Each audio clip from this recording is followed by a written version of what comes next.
So this is my current marina, Boston Harbor Shipyard and Marina. My boat is actually on the left, but here are some people living on their boats.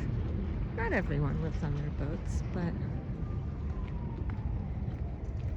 there are lots of great liveaboards here. Oh, I just realized I was taking a video of the city and not of the boats. That's not helpful. As you can see, some are motorboats, some are sailboats. These are pretty big. I believe these are 40-foot slips, so expensive if you're renting a 40-foot slip near the downtown city. On the other side, there are cheaper liveaboards, like some small sailboats.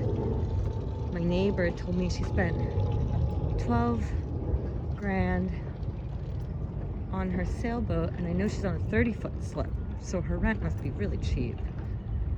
You know, I think on a 35-foot slip I was paying about $500 a month, so she must be paying less than that for rent. I almost bought this boat down here, Our Turn. I'll go head over to it. Now, obviously not all of these are liveaboards. Some of these are just pleasure boats, but quite a lot of these are liveaboards. Some people are retired. There are some people with young kids, but quite a lot of retired couples. Some single dads, it seems like.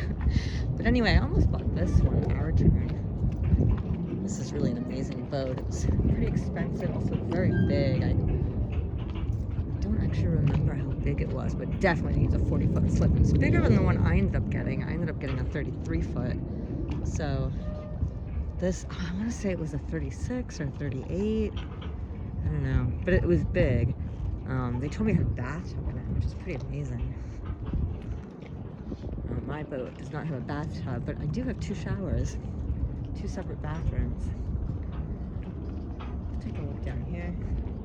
I'll show you some more.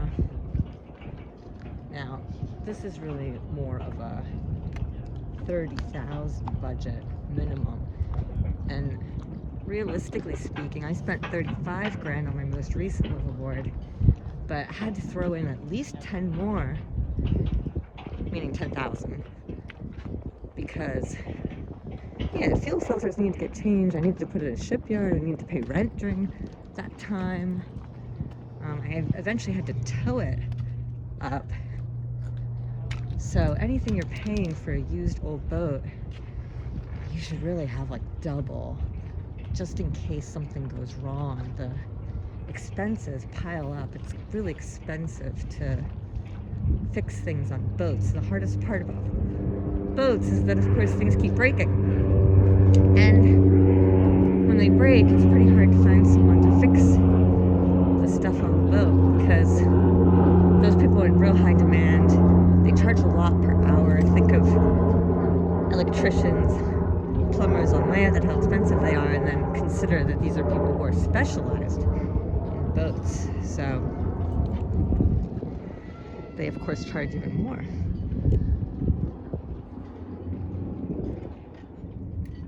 Anyway, I'm going to walk you over to my side. And you can see there's some liveaboards on this side, too. I had a nice couple that were living near me.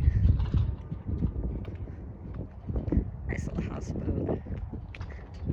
I'm going to show you my boat, which is, of course, the most exciting. I have my old boat, which is I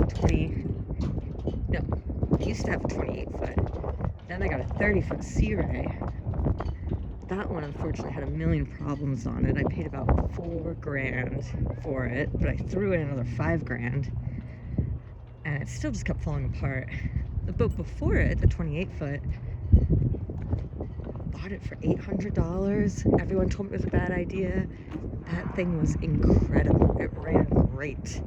Barely had to fix anything on it. I think I maybe threw in 2 grand into it, and I sold it afterwards. I sold it to someone else.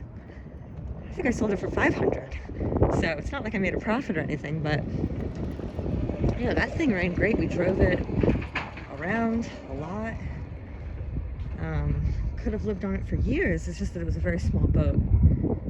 And my daughter was growing. She was starting to crawl. And so we couldn't be on a tiny, tiny boat anymore. She needed some floor space. It was kind of like living on a small sailboat, even though it wasn't a sailboat, it was a motorboat. So, anyway, I'm gonna walk you down.